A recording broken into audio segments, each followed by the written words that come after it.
Capcom hit with some big layoffs, an unannounced game gets canceled, and Dead Rising 5 gets cut in scope. What is going on, guys? Randall Thor 19, the man with the million, back again with another video. And this is the other side, the nasty side of the video game industry that we don't talk about very much. I know video games gives us a lot of pleasure and excitement and enjoyment when we play all of our favorite games, but at the end of the day, it is an industry after all. These companies are out there to make money, and when games they make, unfortunately, don't reach their targets, people have to lose their jobs, and I hate that. I hate to see anybody lose their jobs. And as the report here on Kotaku says, Capcom had to lay off around 50 people, according to an anonymous source that Kotaku talked to at Capcom Vancouver.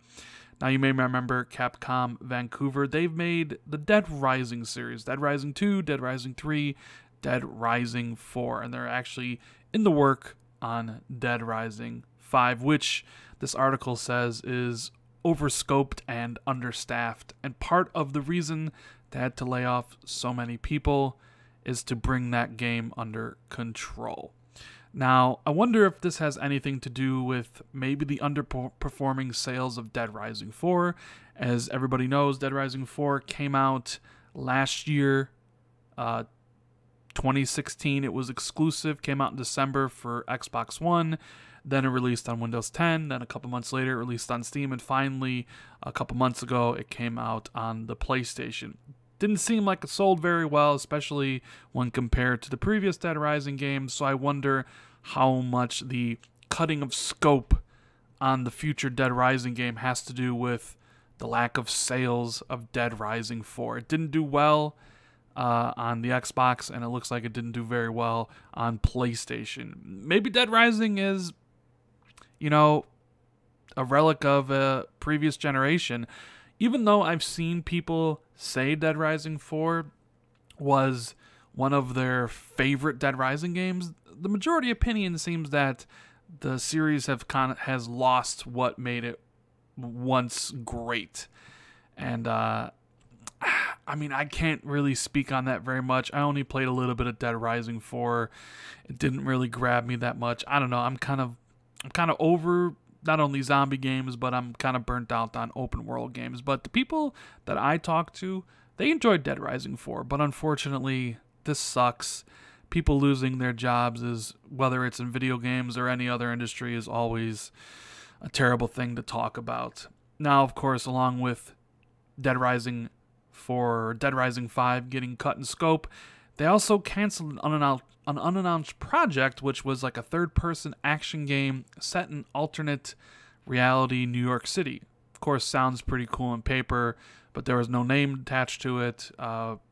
I know some people are speculating that it might have been a Devil May Cry game or something, but that doesn't really seem to be the case. Who knows what that unannounced game was? And it's you always hate about hearing when unannounced games get canceled, because we want to see as many games come out as we can get our hands on, basically. Now, I did see a couple theories foisted on Twitter, namely one I saw by Ryan McCaffrey that had me like, thinking about it. Obviously, Capcom would have known the sales of Dead Rising 4. It's been a year since it was out on Xbox. It's been out for a couple months on PlayStation, and they were obviously going along with the next Dead Rising. And Dead Rising has always been a kind of series that is distinguishable, or at least attached to the Xbox brand. Dead Rising 1 was kind of a pseudo-exclusive for the 360, even though it finally came out for the PS3 and I think released on the PS4 later. It started life on the 360. Dead Rising 2 was there, and then of course Dead Rising 3 was an Xbox One launch exclusive, and it only ever came to Steam. Dead Rising 4 was a timed exclusive for 1 year on the Xbox before it made its way to PlayStation. And he was kind of speculating that maybe Microsoft pulled out from Dead Rising 5 as a timed exclusive or AAA timed exclusive. And if they did do so, then that would account for the laying off of people, maybe the the reduction in scope, because the thing with Capcom is they really like to work with hardware partners for the games that aren't the huge sellers. Like Resident Evil, everybody knows Resident Evil is going to sell millions of copies. Resident Evil 7, I think, is above 4 million. It's one of their biggest franchises. But for Dead Rising, they had to partner with Microsoft, and they've done so previously. Even with Street Fighter V, they partnered with Sony. Capcom is all about getting the money from a console manufacturer to help produce their games. They're not, I don't want to say not really fully invested in, because obviously Street Fighter V has to be, or Street Fighter in general is one of their bigger franchises, but clearly they felt that that was the best choice of action, aligning Street Fighter with PlayStation and Dead Rising with Capcom. Now, of course, we saw Monster Hunter World release recently, and that seems to have been doing extremely well. I think it's over 5 million copies shipped already, which is the best ever a Monster Hunter game has done. I see a lot of people playing it on Xbox, but for their smaller games, they do seem to like to partner with a first party.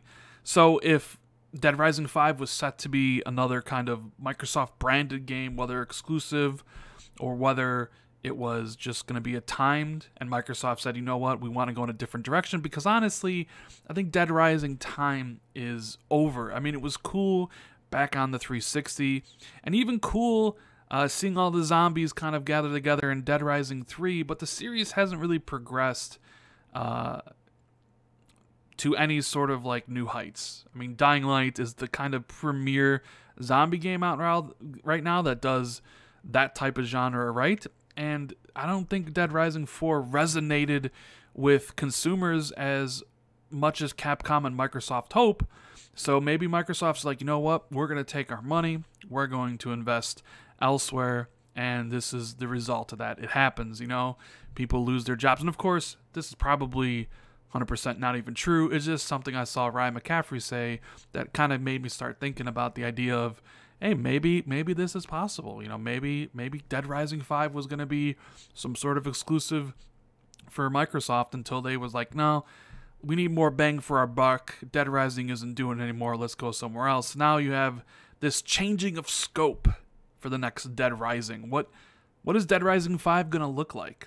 You know, Capcom Vancouver lost 50 people. They're a studio of 250, now a studio of less than 200. And they mentioned that, like I said, this move was in part because they needed to get the game under control because it was over scoped. So I kind of wonder how big the next Dead Rising game is going to be. And even if it comes out and when it comes out, you know, they canceled the unannounced game. So Capcom Vancouver might be on thin ice, which is horrible to say because you don't want to see studios close at all. I don't want to see people lose their jobs at all. But all they really make is Dead Rising. I know they make some mobile games here and there, but maybe it's time for just to end Dead Rising. I think this series has kind of seen its last hurrah. It's only on the downswing, and I'm not sure, you know, it can ever attain the heights it once did. Why not give the reins to Dino Crisis to Capcom Vancouver? Let them reimagine Dino Crisis. You know, that dinosaurs are kind of back in again with Jurassic World. People really seem to be maybe more accepting of older IPs coming back. I mean, Shadow Colossus comes out tomorrow, and that has gotten quite a lot of hype. So Dino Crisis has always kind of been a game that there's a fringe cult status on Twitter and elsewhere. People love Dino Crisis. I enjoyed Dino Crisis. Maybe it's time for a studio like Microsoft or Sony, or maybe even Nintendo, to kind of say, here's some money, make us a Dino Crisis game, and we'll see how that performs. And who knows? It might actually do pretty damn well. Man, you know, this is the part of the, you know, running a YouTube channel and covering the video game industry that I don't like talking about. It always sucks talking about people losing their jobs, and I hope everybody just finds a new employment very quickly. You know, Dead Rising 4 wasn't the worst game from what people say. It just wasn't a good Dead Rising game. It had a lot of good things in it. So hopefully the people that were let go find employment soon elsewhere, and hopefully Capcom maybe moves away from Dead Rising and lets Capcom Vancouver make something new, like I mentioned, Dino Crisis. Anyways, guys, that is the video. I hope you enjoyed it. Let me know what you think in the comments. Are you over Dead Rising? Would you rather see Dino Crisis come back? Give me some thoughts. Let me know what you think. And as always, if you enjoyed the video, make sure you hit the like button, share this out on social media, hit that sub button if you're new to the channel, or if you just haven't already. What are you waiting for? Thank you guys so much for watching. I really appreciate it. And I'll see everybody in the next video. Later, guys.